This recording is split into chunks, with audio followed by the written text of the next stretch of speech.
बच्चों, आज के रेडियो स्कूल में हम पुनः प्रसारित कर रहे हैं पिछले मंगलवार यानी 1 सितंबर का पाठ, जिससे आप अपने पाठ दोहरा सकें और रिवीजन कर सकें।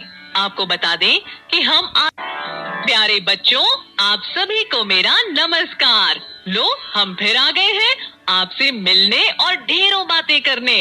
जी टीचर जी, हम सब भी आपका इंतजार ही कर रहे थे कि कब आप आएं और हम खूब सारी बातें करें। हाँ बच्चों, जरूर बातें भी होंगी और मस्ती भी, पर उससे पहले जरा देख लीजिए कि आपके पास हिंदी की किताब, भाषा भारती और लिखने पढ़ने का सारा जरूरी सामान तो है ना?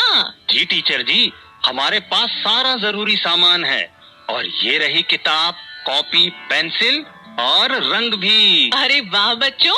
अच्छा, आज की बात शुरू करने से पहले ये तो बताइए जरा कि पिछले दिनों हमने क्या किया था? टीचर जी, पिछली बार हमने एक प्रार्थना, विनती सुन लो हे भगवान, और एक कविता, फूलों की रानी सीखी थी।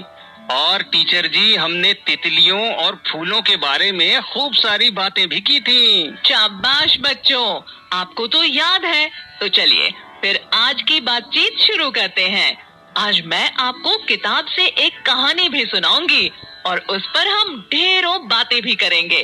तो चलिए, आप सब अपनी अपनी हिंदी की किताब का पेज नंबर 14 निकाल लीजिए। अगर आपको पेज निकालने में कोई दिक्कत आ रही हो तो अपने बड़े भाई बहन, माँ बाबा से मदद ले सकते हैं। राजू भैया, क्या सबने पेज नंबर 14 निकाल लिया होगा? जी टीचर जी, निकाल ही लिया होगा। वही पेज ना जिसमें एक आदमी गाय की रस्सी को पकड़े खड़ा है। हाँ राजू भैया, वही पेज। अब सब बच्चे इस चित्र को देखिए और अपने मम्मी पापा या भाई बहन को बताइए कि इसमें आपको क्या क्या दिख रहा है।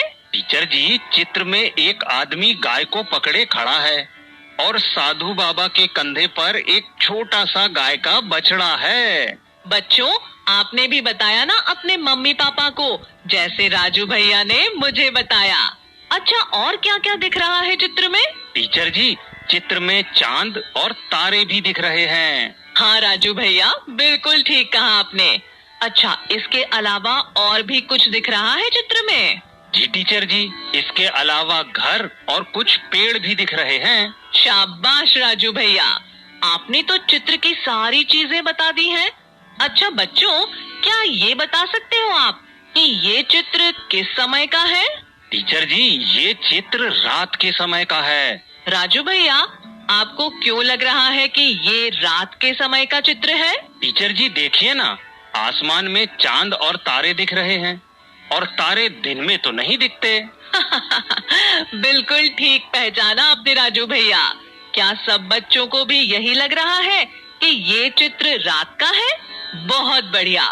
राजू भैया, क्या ये बता सकते हैं आप कि ये आदमी और साधु बाबा आपस में क्या बातें कर रहे होंगे? टीचर जी, मुझे लगता है कि ये आदमी जिसने गाय को पकड़ा है वो साधु बाबा को अपनी गाय दे रहा होगा। और देखिए ना, साधु बाबा के पास उस गाय का बछड़ा है और वो आदमी गाय की रस्सी साधु बाबा को दे रहा है। अरे वाह राजू भैया, आपने तो खूब सोचा। अच्छा राजू भैया, पर ये रात में अपनी गाय को क्यों दे रहा है? सुबह भी तो दे सकता था।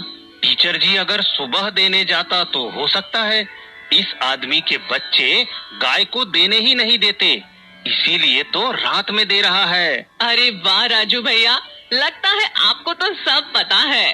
टीचर जी, साधु बाबा के पास गाय नहीं होगी और उनको गाय का दूध चाहिए होगा, इसलिए ये आदमी अपनी गाय दे रहा होगा।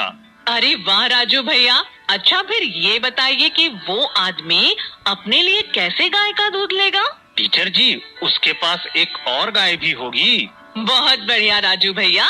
अच्छा, क्या आप इस चित्र को देखकर कहानी का कोई नाम सोच सकते हैं जो मैं आपको सुनाने वाली हूँ आज? मैं बताऊं टीचर जी? हाँ राजू भैया, बताइए। इस कहानी का नाम गाय का दान हो सकता है टीचर जी। हाँ राजू भैया, ये भी हो सकता है। अच्छा नाम सोचा है आपने। अच्छा बच्चों, अब मैं कहानी सुनाती हूँ और किताब में इस कहानी का नाम है संत की उदारता। बच्चों, क्या आपको पता है संत किसे कहते हैं? टीचर जी, संत को साधु भी कहते हैं, जो मंदिर में रहते हैं और भगवान की पूजा करते हैं। अरे वाह राजू भैया, आपने एकदम ठीक बताया। अच्छा, तो सब बच्चों को संत का मतलब समझ आ गया। वही जो राजू भैया ने बताया कि साधु जो मंदिर में या उसके आसपास रहते हो, कुछ संत जंगलों और पहाड़ों में भी रहते हैं और गांव शहर से दूर भगवान की पूजा किया करते हैं। अच्छा बच्चों, कहानी के शीर्षक में एक शब्द और है, उदारता। इसका क्या मतलब होता है, कोई बता सकता है? टीचर जी, उदारता सुना तो है, पर इसका मतलब नहीं पता। आप ही बता दीजिए। राजू भैया, आपने उदारता कहाँ सुना है? टीचर जी, एक बार पिताजी अपने स्कूल की बात बता रहे थे। उन्होंने बोला था कि उनके सर बड़े उदार थे, किसी भी बच्चे को डांटते तक नहीं थे। स्कूल खत्म होने के बाद वो पूरे गांव में अपनी साइकिल से घूमते थे, ये देखने के लिए कि किसी को कोई परेशानी तो नहीं है। तो राजू भैया, तब आपने अपने पिताजी से उदार का मतलब नहीं पूछा था? नहीं टीचर जी, मैं समझ गया था कि उनके शिक्षक बड़े दयालु होंगे, तभी तो सबका हाल जानने के लिए निकलते थे हर दिन और बच्चों को डांटते तक नहीं थे। लो राजू भैया, आपने तो बातों बातों में उदारता का मतलब भी बता दिया। उदारता का मतलब दयालुता ही तो है। बच्चों, आपको भी उदारता का मतलब पता चल गया ना? जी टीचर जी, और अब तो उदारता का मतलब सब बच्चों को पता चल ही गया होगा। अच्छा, तो चलिए बच्चों, मैं कहानी सुनाती हूँ, ध्यान से सुनिएगा। संत के पास गाय थी। रात में एक व्यक्ति उनकी गाय को खोल कर ले जा रहा था। आहट सुनकर संत की आंख खुल गई। बच्चों, आहट का मतलब होता है धीरे से किसी आवाज का आना, जैसे पैरों के चलने की आवाज या किसी चीज के गिरने की आवाज। तो वो आदमी जब गाय खोलकर ले जा रहा होगा, तो गाय के चलने की आहट से साधु बाबा की नींद खुल गई होगी। जब बाबा की आंख खुल गई, तो वे गाय के छोटे बछड़े को कंधे पर रखकर उसके पीछे पीछे चले और चिल्लाकर बोले, भले आदमी, इस बछड़े को तो लेते जाओ, इसके बिना दूध कैसे निकालोगे? वो व्यक्ति संत की उदारता पर मुग्ध हो गया और उनकी गाय उन्हीं को वापस कर गया। बच्चों, उदारता का मतलब तो अब आप जानते ही हैं। उदारता यानी दयालुता, और मुग्ध का मतलब होता है किसी काम से बहुत खुश हो जाना। आपने सुना ना कि साधु बाबा अपनी गाय वापस मांगने के बजाय उस आदमी को बछड़ा भी दे रहे थे। तो बाबा की दयालुता देखकर वो आदमी बहुत खुश हो गया और गाय वापस दे दी। तो बच्चों, वही व्यक्ति बड़ा कहलाता है जो दूसरों की भलाई की बात सोचता है। अच्छा, मैं आपको ये कहानी एक बार दोबारा पढ़कर सुनाती हूँ। संत के पास गाय थी। रात में एक व्यक्ति उनकी गाय को खोलकर ले जा रहा था। आहट सुनकर संत की आंख खुल गई। वे गाय के छोटे बछड़े को कंधे पर रखकर उसके पीछे पीछे चले और चिल्लाकर बोले, भले आदमी, इस बछड़े को तो लेते जाओ, इसके बिना दूध कैसे निकालोगे? वो व्यक्ति संत की उदारता पर मुग्ध हो गया और उनकी गाय उन्हीं को वापस कर गया। वही व्यक्ति बड़ा कहलाता है जो दूसरों की भलाई की बात सोचता है। तो बच्चों, कैसी लगी कहानी? टीचर जी, कहानी तो बहुत अच्छी थी। अब समझ में आया कि वो आदमी साधु बाबा को गाय की रस्सी क्यों दे रहा था। हाँ बच्चों, कई बार चीजों को देखकर हम जो सोचते हैं, असल में वैसा होता नहीं है।